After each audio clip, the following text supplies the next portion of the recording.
फिलहाल मौजूद बानी सब बंजरिया गांव में जौन अमरपुरा पंचायत है, मोहम्मदपुर थाना पड़ी। हालांकि विधानसभा क्षेत्र जौन बा उ बैकुंठपुर पड़ी। आईजी जौन बाटे रउआ सबे बाढ़ के स्थिति देख सकतानी, पानी के स्थिति देख सकतानी दोनों साइड। आ हेने एगो बंजरिया गांव बा जौन पूर्ण रूप से डूब चुकल बा। एने रउआ देख सकतानी आज 3 दिन से लगातार जौन बाटे उ पानी में बढ़ोतरी हो रहल बाटे। आई बढ़ोतरी जौन बा आज हमनी के पहुंचल बानी 30 सितंबर के, आज भी बढ़ोतरी जारी बाटे। और लगातार हम रउआ सब के 3 दिन से जौन एक खबर बाटे गंडक नदी के खबर बा उ हम दिखा रहल बानी। हमनी के कुछ स्थानीय लोग बा यहाँ से, यहाँ हमनी के बातचीत कर लिया था। का नाम पड़ी राउर? जी प्रेमनाथ प्रसाद। प्रेमनाथ प्रसाद जी, राउर घरवा है ना? बाकी है ना बा घर हमारे तो पड़ी है ना, है ना? तब तो सुखिए बानी रउआ, है ना? के लोग दुखी बा।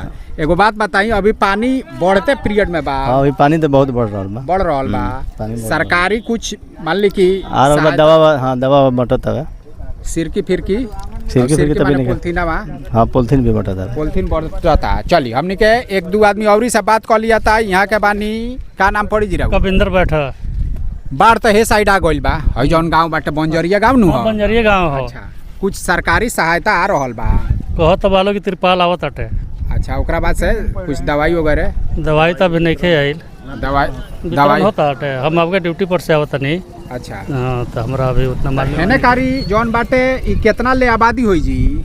जौन डूबल बाटे 1000 का तो कम से कम होई। 700-800 घर बा। 700-800 घर में तो हमरा बुझाता है कि केहूं से 10,000 ले लोग होई। हाँ तो ऐसे कम कहाँ होई? हाँ इतना तो होई पूरा। हाँ तो पूरा चारों तरफ से घिरिए गइल बा, कहीं आवे जाए का रास्ता कहाँ बा? पानी में अभी भी बढ़ोतरी है, इतनी रोकले रहो। हाँ पानी के बढ़ोतरी बा अभी रात से। पानी में अभी भी बढ़ोतरी है बा। बढ़ोतरी बा। हाँ बा, अभी पानी बढ़ते बा पानी के नेता वगैरह? अरे कल मंजीत बाबू आई रहनी। अच्छा, का कहनी?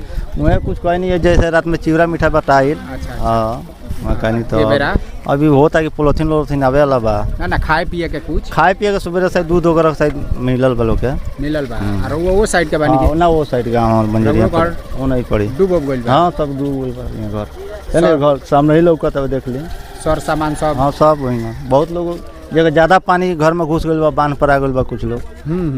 अभी लेकिन आवे जाए के कोई नाव के व्यवस्था नहीं है अभी। है ना कारी जाए में तो बड़ी ढेर पानी बा। हाँ तो जाए में अभी हमनी के छाती पर से ऊपर पानी होता है रोड पर। आवे के लोग के अभी कोनो सुविधा नहीं है, आदमी हेलिए का होता छाती बनटी भर पानी। तो देख रहल बानी आई जी जौन स्थिति बा, कुछ सरकारी सहायता रहुआ हिसाब से आ रहल बा माने पर्याप्त मात्रा में? अभी तो हमारे एक खला घर बा। अच्छा। लेकिन हर चीज़ की सुविधा देवे के चाहिए यहाँ पर।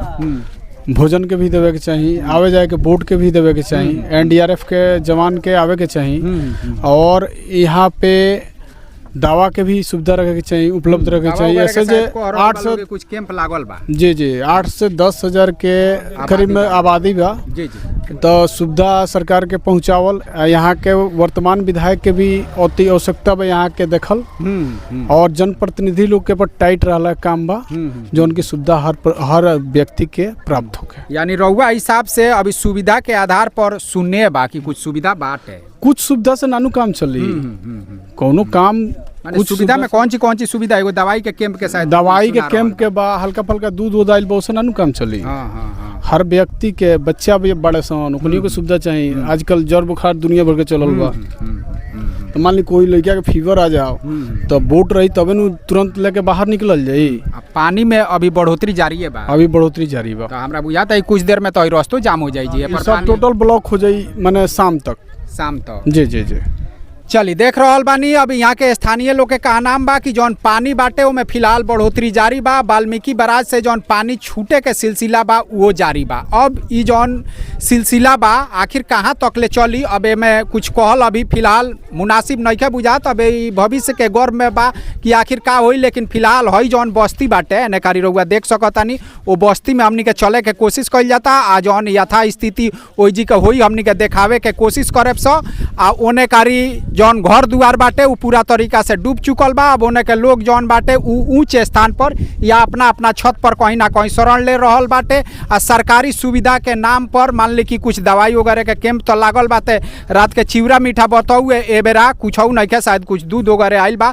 तो सरकारी जे भी वरीय पदाधिकारी बा ओकरा चाही कि एजी आके कहीं ना कहीं कैंप करे के चाही। जे एजी स्थानीय जनप्रतिनिधि बा ओकरा एजी आके कैंप करे के चाही। आ जे भी मान ली कि एजी आदमी जौन बाड़े आ ओकरा के बेहतर से बेहतर सुविधा मुहैया करावे के चाही, जौन की अभी तक ले नहीं के पहुँच पा।